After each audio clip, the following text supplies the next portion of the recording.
എന്തൊക്കെയാ ഈ കൊച്ചു ബിഗ് ബോസ് ഹൗസിൽ നടക്കുന്നേ? രാവിലെ തന്നെ ജിൻഡോയ്ക്ക് ദോശയും ഓംലെറ്റും വാരി കൊടുത്തുകൊണ്ടിരിക്കുകയാണ് യമുന. ബിഗ് ബോസ് ഹൗസിലേക്ക് ആദ്യം വന്ന സമയത്ത് യമുനയോട് ആദ്യം ഒരു പ്രശ്നം ഉണ്ടാക്കുന്നത് ജിൻഡോയാണ്.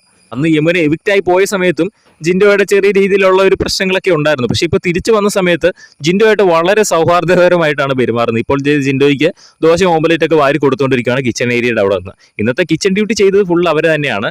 യമുനയും ജിൻഡോയുമാണ് എല്ലാ വീട്ടുകാർക്ക് എല്ലാവർക്കും ദോശയും ഓംലെറ്റ് ഒക്കെ ഉണ്ടാക്കി കൊടുത്തത്. ആ സമയത്ത് തന്നെ ജിൻഡോനെ കുറെ പൊക്കി അടിക്കുന്നുണ്ടായിരുന്നു.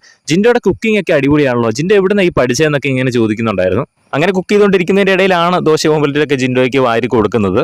എന്തായാലും ജിൻഡോ എന്ന മത്സരാർത്ഥിയെ അവിടെ ഒരുപാട് പ്രശ്നങ്ങൾ ഉണ്ടാക്കിയിട്ടുണ്ട് പലരായിട്ടും. പക്ഷേ അവരെല്ലാവരും പോയ സമയത്തോ അല്ലെങ്കിൽ തിരിച്ചു വരുന്ന സമയത്തോ ജിൻഡോ ആയിട്ട് യാതൊരുവിധ പ്രശ്നങ്ങളോ ഒന്നും തന്നെയില്ല. അവിടെ ബിഗ് ബോസ് ഹൗസിൽ ഏറ്റവും കൂടുതൽ പ്രശ്നം ഉണ്ടാക്കിയിട്ടുള്ളത് നോറയും ജിൻഡോയും തമ്മിൽ നമ്മൾ ഒരുപാട് പ്രശ്നങ്ങൾ ഉണ്ടാക്കുന്നത് കണ്ടിട്ടുണ്ട്. അവർ നോറ പോയ സമയത്തും ജിൻഡോനെ പറ്റി വളരെ നല്ല അഭിപ്രായം പറഞ്ഞിട്ടാണ് ഇറങ്ങിപ്പോയത്. അതുപോലെ തന്നെ ജാസ്മിനായിട്ട്, ഇപ്പോൾ വീട്ടിലുള്ള ജാസ്മിനായിട്ടും ഒരുപാട് പ്രശ്നങ്ങൾ ഉണ്ടാക്കിയിട്ടുണ്ട്. ഗബ്രിയായിട്ട് പ്രശ്നങ്ങൾ ഉണ്ടാക്കിയിട്ടുണ്ട്. പക്ഷേ ഗബ്രിയൊക്കെ പുറത്തിറങ്ങിയിട്ട് ജിൻഡോയെ പറ്റി വളരെ നല്ല അഭിപ്രായമാണ് പറഞ്ഞത്. കപ്പടിക്കാൻ വരെ സാധ്യതയുള്ള ഒരു മത്സരാർത്ഥിയാണ് എന്നാണ് പറഞ്ഞത്. മൊത്തത്തിൽ നോക്കുമ്പോൾ ഈ സീസൺ 6 മൊത്തത്തിൽ അങ്ങോട്ടും ഇങ്ങോട്ടും അങ്ങനെ പേഴ്സണൽ ഗ്രഡ്ജസ് ഒന്നും വെക്കുന്നതായിട്ട് നമുക്ക് കാണാൻ കഴിയില്ല. അതേസമയത്ത് സീസൺ 5 എടുത്ത് നോക്കുകയാണെങ്കിൽ ഇപ്പോഴും ഇൻസ്റ്റാഗ്രാമിൽ കൂടെ അങ്ങോട്ടും ഇങ്ങോട്ടും അമ്പും ബില്ലും വിട്ട് നടക്കുന്നത് നമ്മൾ കണ്ടുകൊണ്ടിരിക്കുന്നതാണ് സ്ഥിരം. എന്തായാലും ബിഗ് ബോസ് സീസൺ 6 കുറിച്ചുള്ള നിങ്ങളുടെ അഭിപ്രായം എന്താണെന്ന് താഴെ ഒന്ന് കമന്റ് ചെയ്യുക. ബിഗ് ബോസിന്റെ ലൈവ് അപ്ഡേറ്റ്സിനായിട്ട് ചാനൽ സബ്സ്ക്രൈബ് ചെയ്യുക.